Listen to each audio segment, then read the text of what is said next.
दोस्तों, बहुत समय से आप लोगों के प्रश्न आ रहे हैं कि मुख्य द्वार पर जल छिड़कने का सही समय क्या होता है और सही विधि क्या होती है।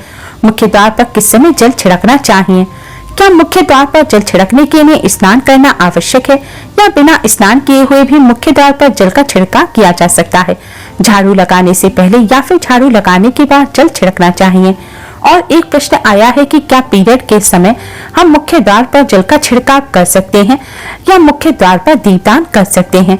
और जल से ही जुड़ा एक और प्रश्न आपका है कि मंदिर में जो प्रतिदिन जल का लोटा रखा जाता है, उस जल का हमें क्या करना चाहिए, किस प्रकार से प्रयोग करना चाहिए, क्या हम उसे खाने में प्रयोग कर सकते हैं या फिर हम उसे किसी पेड़ पौधे में डाल सकते हैं, उस जल का उपयोग किस प्रकार से होना चाहिए। और मुख्य द्वार पर जल छिड़कने से संबंधित आपका अगला प्रश्न यह है कि कई ऐसे लोग हैं जो कि फ्लैट में रहते हैं, कुछ ऐसे लोग हैं जो किराए के मकान में रहते हैं, एक कमरे में रहते हैं, तो उन्हें अपने घर के मुख्य द्वार पर दीपदान किस प्रकार से करना चाहिए, जल कहाँ छिड़कना चाहिए, मतलब वो किस जगह को मुख्य द्वार मानकर वहां पर मुख्य द्वार से जुड़े उपाय करें। तो आज की वीडियो पूरी तरह से आपके प्रश्नों पर आधारित है, इसलिए बहुत महत्वपूर्ण है, इसे पूरा जरूर देखें। अगर आपको आज की वीडियो पसंद आए तो इसे लाइक जरूर कीजिएगा, क्योंकि आपके लाइक और कमेंट से ही एकमात्र जरिया है जिससे मुझे पता चलता है कि आपको यह वीडियो अच्छी लगती है और आपके लिए यह वीडियो उपयोगी है। तो अगर वीडियो अच्छी लगे तो लाइक जरूर करिएगा और कमेंट बॉक्स में जय माता दी जरूर लिखें, इससे आपको सकारात्मक ऊर्जा की प्राप्ति होगी। और अगर आपका कोई भी सुझाव हो, कोई भी प्रश्न हो या फिर कोई विशेष वीडियो आप देखना चाहते हैं तो उसके लिए भी आप कमेंट बॉक्स में जरूर लिखिएगा। चैनल पर पहली बार आए हैं तो चैनल को सब्सक्राइब जरूर कीजिएगा। आइए दोस्तों, अब जानते हैं कि घर के मुख्य द्वार पर जल छिड़कने का सही समय क्या होता है और सही विधि क्या होती है। दोस्तों, अगर आप मुख्य द्वार पर जल छिड़कते हैं तो आपको ध्यान रखना है कि जल आपको एक दिन पहले ही, मतलब एक रात सोने से पहले ही आपको पात्र में जल भरकर रख देना है। इसके लिए आप तांबे का पात्र ले सकते हैं या फिर पीतल का, स्टील का या चांदी का पात्र भी ले सकते हैं, जो भी आपके पास उपलब्ध हो। अब इसमें आपको गंगा जल डालना है और फिर से शुद्ध जल से भर देना है। गंगा जल ना हो तो परेशान होने की आवश्यकता नहीं है, आप इसे शुद्ध जल से भी भर सकते हैं और जल भरे इस पात्र को आपको अपनी रसोई में रख देना है। दोस्तों, इसी जल का आपको अपने घर के मुख्य द्वार पर छिड़काव करना है। बहुत से लोगों के प्रश्न आए हैं कि क्या हम स्नान से पहले जल का छिड़काव कर सकते हैं या स्नान करना जरूरी है। तो दोस्तों, मुख्य द्वार पर जो सुबह सवेरे जल का छिड़काव किया जाता है, जैसे कि जो रसोई में रखा हुआ जल है, ये एक तरह से उपाय के तौर पर किया जाता है। घर में किसी भी प्रकार की परेशानी हो, किसी भी प्रकार के दुख दरिद्रता हो, गरीबी हो या फिर कलह कलेश हो, बहुत अधिक रहता है, मतलब किसी भी प्रकार की नकारात्मक ऊर्जा से आप परेशान हैं, बहुत समय से परेशानी में घिरे हुए हैं, तो ऐसे में घर में रसोई में रखा हुआ जल, इसका आपको अपने घर के मुख्य द्वार पर छिड़काव करना चाहिए। इस जल के छिड़काव से आपके घर की कोई भी परेशानी हो वह बहुत शीघ्र ही समाप्त हो जाती है। इस उपाय को करने से आपके घर में सुख समृद्धि भी आती है, कलेश से भी मुक्ति मिलती है, बीमारियों से भी मुक्ति मिलती है। मतलब देखिए, किसी भी प्रकार की मानसिक परेशानी हो, शारीरिक परेशानी हो, आर्थिक तंगी हो या आपके घर में कोई वास्तु दोष हो, किसी भी प्रकार का ग्रह दोष हो, जैसे कि कई बार ऐसा होता है कि कई लोगों के ऊपर कई प्रकार के बुरे ग्रह दोषों का प्रभाव होता है, जिसकी वजह से घर में परेशानियां हमेशा बनी रहती हैं। तो ग्रह दोषों के प्रभाव से भी आपको मुक्ति मिलती है, वास्तु दोष और पितृ दोष भी समाप्त हो जाता है। इसके साथ ही जैसे कि बहुत से लोगों के प्रश्न होते हैं कि उनके ऊपर किसी ने कुछ करा दिया है, उनके परिवार में किसी भी प्रकार की पहले कोई परेशानी नहीं थी, लेकिन अभी कुछ समय से परेशानियां लगातार आती ही जा रही हैं और कोई रास्ता नहीं मिल पा रहा है। तो किसी के भी तंत्र मंत्र का प्रभाव हो, बुरी नजर का प्रभाव हो, आपके इस उपाय से, मतलब एक लोटा जल से आपकी परेशानियां स्वतः ही कुछ दिनों में समाप्त हो जाती हैं। तो ये घर की सभी परेशानियों से मुक्ति पाने का रामबाण और सबसे सरल और सबसे आसान उपाय होता है, जो हमारे शास्त्रों में वर्णित है। तो आप अपने घर की रसोई में एक लोटा जल रात भर रखें और प्रातःकाल जल्दी उठकर उसे अपने घर के मुख्य द्वार पर उससे छिड़काव करें। अब जैसे कि बहुत से लोगों के प्रश्न आते हैं कि ये जल हमें किस समय अपने घर के मुख्य द्वार पर डालना चाहिए। तो दोस्तों, सुबह सूर्य उदय से पहले इस जल का छिड़काव मुख्य द्वार पर हो जाना चाहिए। आप चाहें इसके बाद शुद्ध जल से, मतलब किसी दूसरे जल से अपने घर के मुख्य द्वार को धो सकते हैं, तो कोई समस्या नहीं है, लेकिन इस जल का छिड़काव मुख्य द्वार पर सूर्योदय से पहले हो जाना चाहिए। दोस्तों अगला प्रश्न है कि क्या स्नान करके हमें इस जल का छिड़काव अपने घर के मुख्य द्वार पर करना चाहिए या बिना स्नान किए कर सकते हैं। तो दोस्तों इस जल का छिड़काव हमें सुबह उठते ही अपने घर के मुख्य द्वार पर करना है। आपको सुबह उठते ही अपने रसोई घर में जाना है, मुख्य द्वार को खोलना है और मुख्य द्वार यानी कि मेन गेट पर आपको इस जल का छिड़काव कर देना है। इससे पहले स्नान करने की आवश्यकता नहीं है। जल का छिड़काव करते समय आप पितरों का ध्यान कीजिए, माँ लक्ष्मी का ध्यान कीजिए, क्योंकि कहा जाता है कि सुबह सुबह माँ लक्ष्मी प्रत्येक द्वार पर आती हैं, सबके द्वार पर आती हैं। जिनके भी द्वार खुले होते हैं, जिस घर के मुख्य द्वार पर जल का छिड़काव हुआ रहता है, उसके घर में भी प्रवेश कर जाते हैं। तो माँ लक्ष्मी का अपने मन में ध्यान कीजिए और एक तरह से प्रार्थना कीजिए कि माँ लक्ष्मी आप मेरे घर में प्रवेश करें, मैं आपका स्वागत करने के लिए तैयार हूँ। और इसके बाद अपने पितरों का ध्यान कीजिए, क्योंकि हमारे घर की दहलीज जो होती है वहीं पर पितरों का वास माना जाता है। तो जब आप दहलीज पर जल के छींटे देते हैं तो आपके पितर तृप्त हो जाते हैं, प्रसन्न हो जाते हैं और उनका आशीर्वाद भी आपको प्राप्त होता है। तो सुबह जो आप जल का छिड़काव करें, इसके लिए स्नान करने की आवश्यकता नहीं है। अब आपका अगला प्रश्न है कि क्या झाड़ू लगाने के बाद जल का छिड़काव करना चाहिए या झाड़ू लगाने से पहले कर सकते हैं। तो दोस्तों जैसे कि मैंने आपको पहले बताया कि सुबह सोकर उठने के बाद सबसे पहला कार्य आपको करना है कि आपको अपने घर के मुख्य द्वार पर जल का छिड़काव करना है। इसके बाद आप झाड़ू लगा सकते हैं। लेकिन एक चीज का ध्यान रखें, जब हम सुबह सोकर उठते हैं तो सबसे पहले बिस्तर पर बैठे हुए अपने दोनों हाथों को जोड़कर दोनों हथेलियों को सामने रखकर हथेलियों के दर्शन करने चाहिए, क्योंकि हथेलियों में समस्त देवी देवताओं का वास होता है। हथेली का दर्शन करते समय इस मंत्र का हो सके तो जाप करें।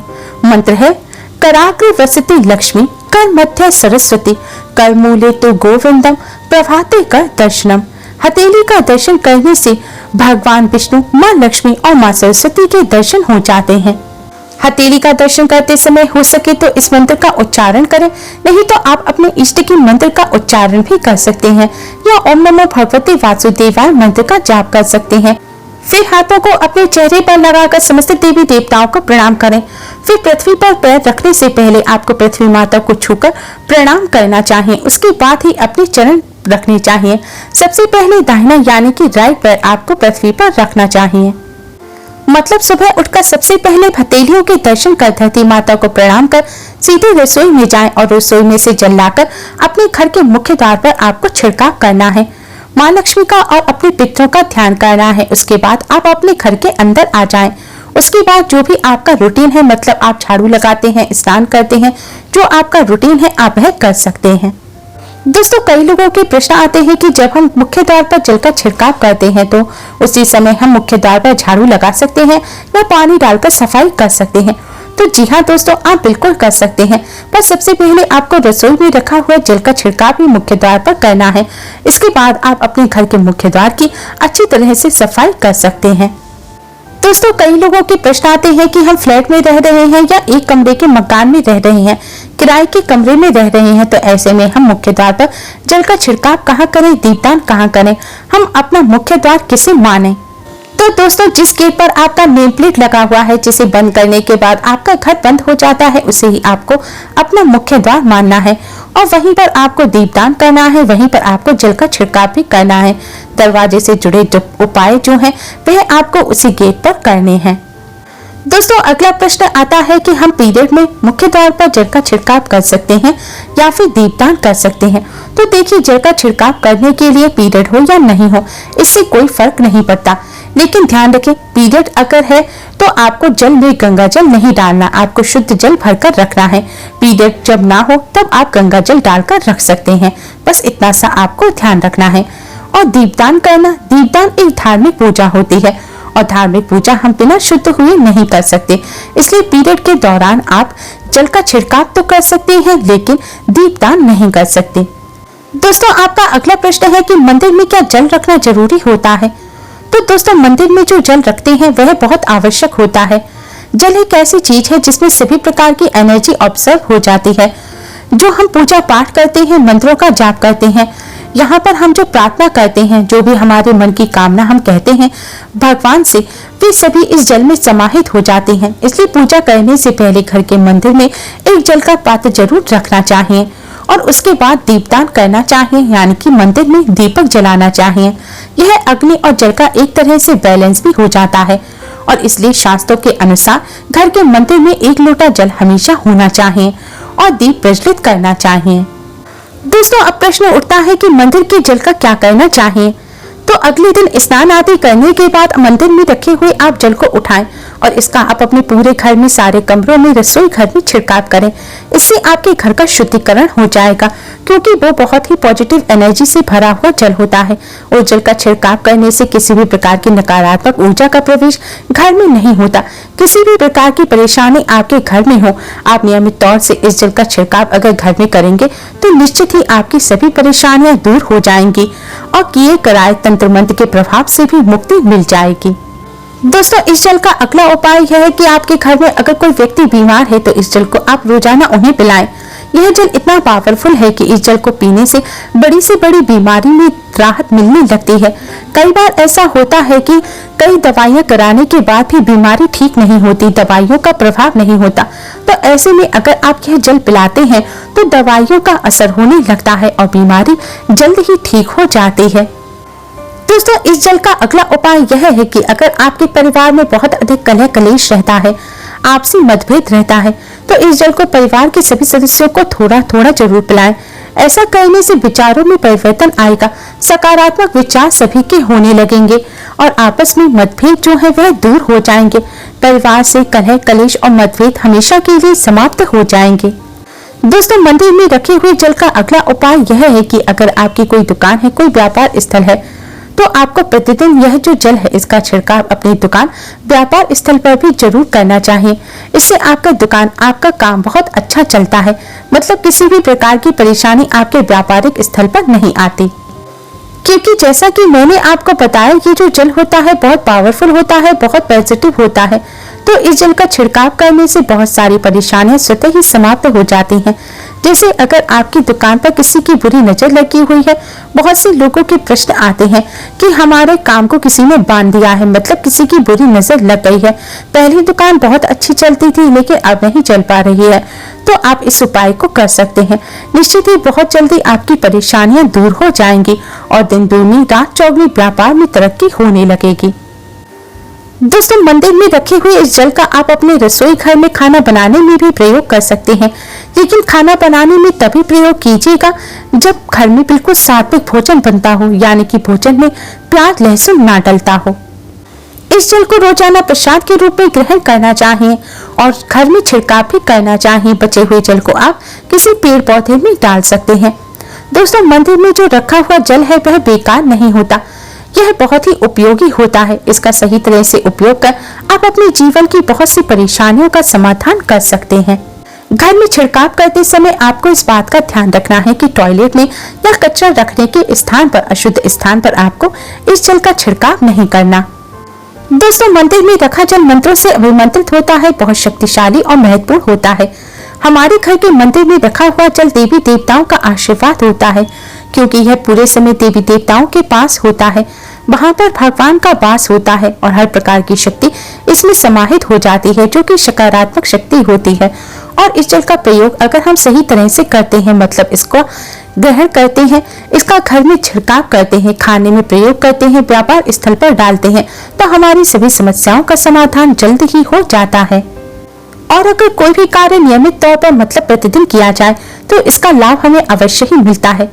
कभी कभी करेंगे तो निश्चित ही आपको उतना लाभ दिखाई नहीं देगा, लेकिन अगर आप नियम बना लेंगे, हर रोज इस जल का छिड़काव घर में करेंगे, घर में प्रत्येक व्यक्ति को थोड़ा थोड़ा पीने को देंगे, बचे हुए जल को पौधे में डाल देंगे, व्यापार स्थल पर छिड़केंगे, तो बच्चों की जो बुक शेल्फ है वहां पर आप इसको छिड़केंगे। नियमित तौर पर अगर आप ऐसा करेंगे तो चमत्कार आपको निश्चित ही देखने को मिलेगा। इसी प्रकार से रसोई में रखा हुआ जो जल है उसका छिड़काव अपने घर के मुख्य द्वार पर कीजिए। इसका भी आपको बहुत ही शीघ्र लाभ दिखाई देगा, लेकिन इसे आपको अपने रूटीन में शामिल करना होगा। प्रतिदिन नियम से यह कार्य आपको करना होगा, तभी आपको इसका लाभ देखने को मिलेगा। और दोस्तों, कई लोगों के प्रश्न आते हैं कि मंदिर में जो जल दिन भर खुला रखा रहता है उसमें कीड़े मकोड़े या फिर गंदगी गिर जाती है, फिर इसका सेवन हम कैसे करें। तो जब आप पूजन करते हैं तो पूजन के टाइम इसको खुला रखिए और बाद में आप इसे किसी प्लेट कटोरी की मदद से ढक सकते हैं। इससे जल पूरी तरह से शुद्ध रहेगा, साफ सुथरा रहेगा और आप अगले दिन इसका इस्तेमाल कर सकेंगे। दोस्तों, उम्मीद करती हूँ आपको यह वीडियो पसंद आई होगी। वीडियो को लाइक कर फ्रेंड्स के साथ शेयर जरूर करें और यूजफुल वीडियोस के लिए चैनल को सब्सक्राइब कर बेल आइकन को जरूर दबाएं और कमेंट बॉक्स में जय माता दी जरूर लिखें। Thanks for watching. आज के लिए बस इतना ही। जल्दी ही मिलते हैं एक और नई वीडियो के साथ। तब तक के लिए नमस्कार।